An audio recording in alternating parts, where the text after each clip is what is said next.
গেছে, মানুষ আর বেশি দিন আপনাদের সময় নেবে না। মানুষের চাওয়া অনুযায়ী আপনাদের চলতে হবে, এইটা পরিষ্কার করে মনে রাখবেন। এই রাষ্ট্রের রূপান্তর, সংস্কার, নতুন বন্দোবস্ত আর আগামী দিনের নির্বাচন তার রোড ম্যাপ ঘোষণা করে। এইটা বাংলাদেশের মানুষ এখন চায়। আজকে মানুষ এই সংগ্রামের জন্য উন্মুখ হয়ে আছে। এই রাষ্ট্র নির্মাণ তারা দেখতে চায়। অন্তর্বর্তী সরকারকে বলি, অভ্যুত্থানের উপর দাঁড়িয়ে আছেন আপনারা, রক্তের উপর দাঁড়িয়ে আছেন।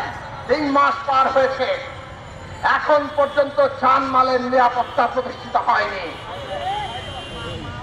এইভাবে চলতে পারে না। বাংলাদেশের প্রতিটি নাগরিক, হিন্দু, মুসলমান, বৌদ্ধ, খ্রিস্টান, বাঙালি, চাকমা, মারমা, আদিবাসী, এই দেশের নারী, পুরুষ অথবা যে রাজনৈতিক বিশ্বাস কিংবা জীবন চর্চার হোক না কেন, প্রতিটি নাগরিকের নিরাপত্তা নিশ্চিত করতে হবে। যারা আমাদের সন্তানদের হত্যা করেছে, 15 বছর ধরে গুম, খুন, লুটপাট করে $1 বিলিয়ন, $100 বিলিয়ন পাচার করেছে, এদেরকে গ্রেফতার করে বিচার করতে হবে।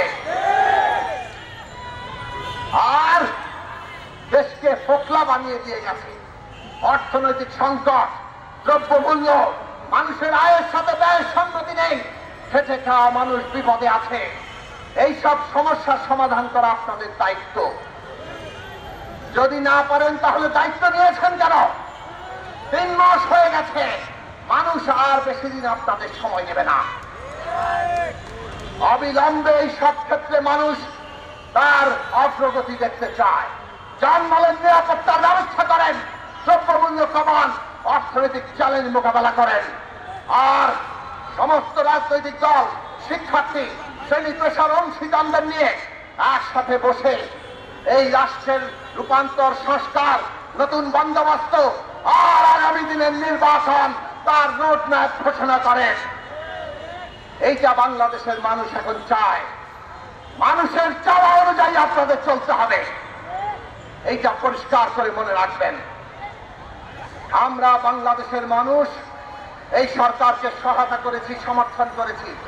নির্বাচন পর্যন্ত আপনাদের আমরা সমর্থন করব, কিন্তু জনগণের আকাঙ্ক্ষা আপনাদের পূরণ করতে হবে, না হলে কিন্তু জনগণ আপনাদের নিঃস্বার্থভাবে সমর্থন দেবে না। সবাই ঐক্যবদ্ধ থাকুন।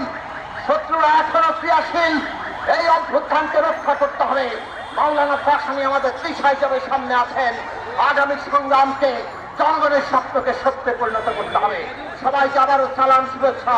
আমরা এখন একটি মিছিল শুরু করবো, আপনাদের সবাইকে সেই মিছিলে অংশ নেওয়ার আহ্বান জানাই। সমাবেশ এখানেই সমাপ্ত ঘোষণা করা হলো।